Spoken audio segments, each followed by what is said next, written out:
Quran surah 51 Adz-Dzariyat ayat 24 sampai nanti ke 29-nya. Hal ataka hadithu dhaifi Ibrahim al-mukramin idh dakhalu alaihi faqalu salama qala salam qaumum munkarun. Pernahkah Anda dengar kisah tentang para malaikat yang akan datang ke kompleknya Nabi Lut, desanya Nabi Lut alaihi salam. Jadi singkatnya, masyarakat di situ terakumulasi berbuat maksiat dan menantang azab. Sudah disadarkan, diingatkan, malah nantang dan mengancam nabinya. Maka dikabulkan oleh Allah. Malaikat datang, cuman sebelum datang ke tempat itu mampir dulu ke tempatnya Nabi Ibrahim. Nabi Ibrahim itu bersaudara dengan Nabi Lut alaihi wassalam. Nabi Lut itu keponakannya Nabi Ibrahim. Jadi satu masa nabinya dua, cuman beda desa. Ya, kalau digambarkan misalnya, ya kalau diilustrasikan bukan sebetulnya begitu ya. Misalnya yang Nabi Ibrahim tugasnya di Bandung, Nabi Lut di Soreang misalnya. Atau ya demikian berbeda distrik. Nah begitu datang ke tempat Nabi Ibrahim, tengah malam tuh, malam-malam. Assalamualaikum, assalamualaikum gitu ya. Nah disingkatnya itu salam, maksudnya assalamualaikum. Dijawab oleh beliau, waalaikumsalam warahmatullah, qaumum munkarun. Ini bukan orang sini. Anda kalau tengah malam jam 2, ada yang di luar rumah, assalamualaikum, assalamualaikum. Dibuka tidak? Diintip dulu ya. Begitu diintip, bajunya putih, rambutnya panjang-panjang, ya 3-5 sosok. Assalamualaikum, waalaikum. Dibuka tidak? Dijawab nggak salamnya? Jawab dulu salamnya. Jawab. Assalamualaikum, waalaikumsalam. Buka dong, tidak. Ini dibuka. Dilihat, oh ini bukan orang sini, orang asing. Kalau orang asing lelah, capek, gak banyak. Kemudian ditanya ini dan itu. Silahkan masuk, langsung pergi ke belakang ke istrinya.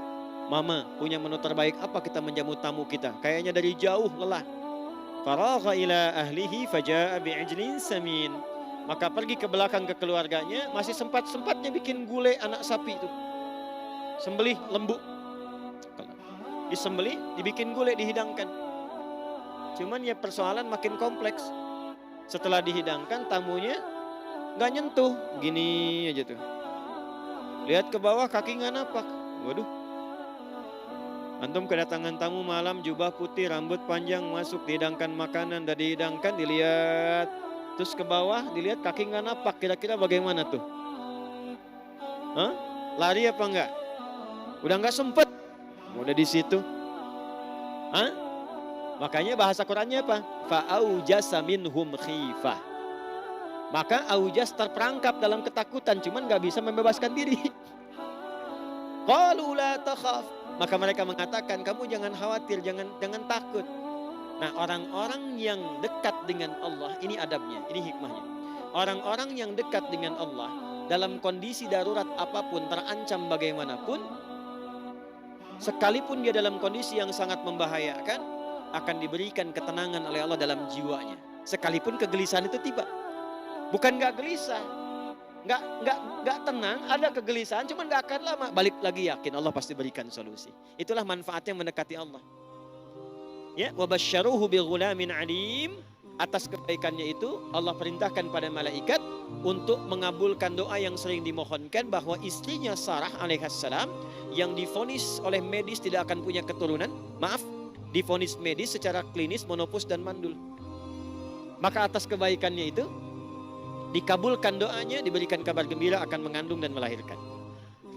Ini pesannya apa? Ini fikih doa. Fikih doanya, kalau Anda punya permohonan yang rumit, yang kata orang mustahil untuk dilakukan, maka cari amalan-amalan yang tidak biasa, yang tidak mudah untuk dikerjakan. Apa Anda pikir mudah menerima tamu malam-malam dibikinkan gulai? Dan itu jawabannya besar di hadapan Allah. Kalau permintaannya berat, maka cari amalan yang tidak mudah orang mengerjakan, itu tidak biasa. Bangun malam tahajud yang orang tidak bangun. Puasa saat orang makan. Puasa sunnah. Saat orang baca Quran, antum baca Al-Quran, jadikan itu wasilah untuk mengabulkan doa. Itu rumus yang ada di Quran surah kelima ayat 35. Ya ayyuhalladzina amanu ittaqullaha wabtaghu ilaihil wasilah. Hei orang-orang yang punya iman, tingkatkan takwamu kepada Allah. Dengan takwa itu cari wasilah untuk mengabulkan harapanmu. Ada yang dengan sedekah, ada yang dengan sholat, ada yang dengan berkhidmat. Jadi jangan dibayangkan pakai uang saja. Datang ke Musdai, bantu-bantu di sini.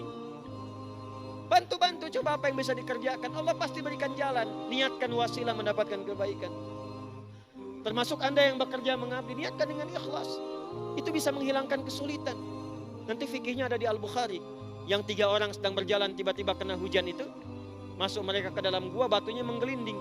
Kan mereka bebas dari situ setelah bermohon kepada Allah dengan amal solehnya. Di antum tuh kalau beramal soleh, kita, itu insya Allah gak akan ada yang sia-sia.